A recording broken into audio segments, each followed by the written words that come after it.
మహాశివరాత్రి నాడు తప్పక వినవలసిన కథ. ఉపవాసం, జాగారం, అభిషేకాది కార్యక్రమాలు చేయకుండా ఈ కథను వినడం వల్ల అనంతమైనటువంటి పుణ్యం లభిస్తుంది.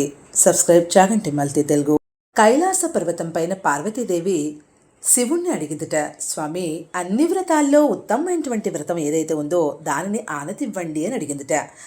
అప్పుడు శివుడు, శివరాత్రి వ్రతం గొప్పది, తెలిసి చేసినా తెలియకపోయినా ఒకసారి చేసినటువంటి పాపాలు తొలగిపోతాయి అంటూ వివరించినటువంటి కథే ఈ మహాశివరాత్రి వ్రత కథ.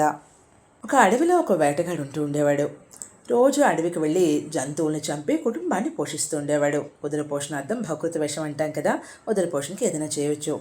ఒకరోజు అడవిలో ఏ జంతువు దొరకలేదుట అతనికి. చీకటి పడుతూ ఉంది. కాళ్ళీ చేతులతో ఇంటికి వెళ్ళలేక ఒక చెరువు దగ్గర చెట్టెక్కి కూర్చున్నాడు. చలి ఎక్కువగా ఉండడంతో శివశివ అని పలుకుతూ ఉన్నట్ట. చెట్టు యొక్క ఆకులు కొమ్మలు విరుస్తూ కిందకు వేస్తూ ఉన్నట్ట. జంతువు కోసం ఎదురు చూస్తూ ఉన్నాడు. ఆ సమయంలో మొట్టమొదట ఒక ఆడి జింక వచ్చింది. బాణం ఎక్కుపెట్టి కొట్టే లోపల జింక మాట్లాడడం మొదలుపెట్టింది. నన్ను చంపవద్దు, నేను గర్భవతిని, ప్రసవం అయ్యాక తిరిగి వస్తాను, నన్ను వదిలిపెట్టు అని కోరింది. జాలిపడి వదిలేశాడు అతను. కొంతసేపటి తర్వాత మరొక ఆడి జింక వచ్చింది.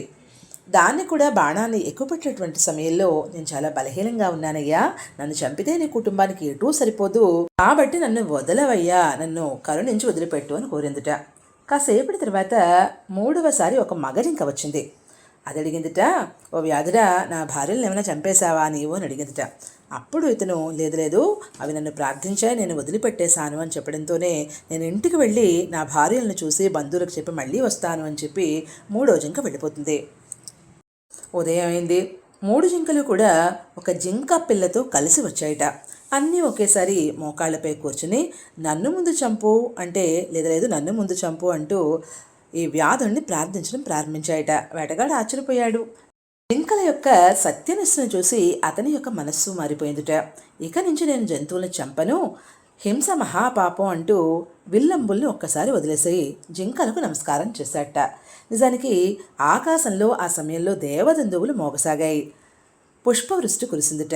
దేవదూతలు వచ్చన్నారు, నీవు తెలియకనే శివరాత్రి ఉపవాసం చేశావయ్యా, జాగరణ చేశావు, బిల్వ వృక్షంపై కూర్చుని దాని ఆకులు కింద ఉన్నటువంటి శివలింగంపై వేస్తూ ఉన్నావు, నీ పాపాలన్నీ కూడా పోయాయి, స్వర్గానికి రా అంటూ విమానంలో తీసుకువెళ్ళారట. ఈ వృత్తాంతమంతా శివుడి పార్వతితో చెప్తూ, ఆ జింకల కుటుంబమే ఆకాశంలో మృగశిర నక్షత్రంగా కనిపిస్తోంది పార్వతి. ముందు 2 నక్షత్రాలు జింక పిల్లలు, వెనుక ఒకటి తల్లి జింక, ఆ పక్కన ఉన్నటువంటిది వ్యాధుడు అంటే లుబ్ధక నక్షత్రము అని చెప్పాట.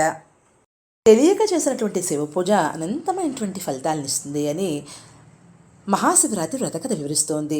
దయా సత్యం ఉంటే పాపి కూడా పుణ్యాత్ముడవుతాడు. శివరాత్రి వ్రతం మోక్షానికి దారి చూపిస్తుంది. Subscribe Chaganti multi Telugu.